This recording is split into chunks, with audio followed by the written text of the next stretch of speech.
மார்கழி 3வது நாள் எடுத்த வீடியோ. மார்கழி மாதம் தொடர்ந்து 5 நாள் வீட்டில் விளக்கு வச்சுட்டேன். என்ன எல்லாரும் கேட்குறது, நீ எப்படி மார்கழியில் கண்டினியூஸாக வீட்டில் விளக்கு போடுற, டெய்லி தலைக்கு குளிக்கணுமா, டெய்லி வீடு துடைக்கணுமா, அந்த மாதிரிலாம் கேட்குறாங்க. வாசலில் மட்டும்தான் விளக்கு வைக்கணுமா, இல்லை பூஜை ரூம்லேயும் விளக்கு ஏற்றணுமா அப்படின்னு கேட்குறாங்க. என்னோட பூஜை ரூமு ஹாலில் ஒரு ஓரத்தில் ஒரு செல்ஃபில் தான் வச்சுருக்கேன். நைட்டு தூங்க போகிறப்பே வீட்டை வந்து ஃபுல்லாக கூட்டி விட்டுட்டு போயிடுவேன். முதல் நாள் நான்வெஜ் ஏதாவது சாப்பிட்ருந்தா காலையில் எழுந்து கிச்சன்லேருந்து ஹாலை அப்படியே வந்து ஃபுல்லாக தொடச்சி விட்ருவேன்.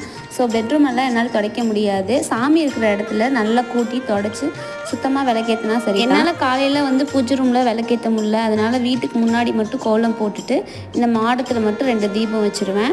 பத்தி சாம்பிராணி மட்டும் பூஜை ரூமில் வந்து ஏற்றி வச்சு. எல்லா நாளும் தலைக்கு குளிக்கணுமா அப்படின்னு கேட்டால், என்னோட ஹெல்த் இஷ்யூஸ் வந்து எனக்கு எல்லா நாளும் தலைக்கு குளிச்சா சேராது. அதனால செவ்வாய் வெள்ளி மட்டும்தான் நான் தலைக்கு குளிப்பேன். மற்ற நாளில் லைட்டாக தலையில் தண்ணி தெளிச்சுட்டு உடம்புக்கு மட்டும்தான் குளிச்சுட்டு வருவேன். பீரியட்ஸில் இருந்தீங்க அப்படின்னா விளக்கேற்றாதீங்க. வீட்டில் மற்றவங்க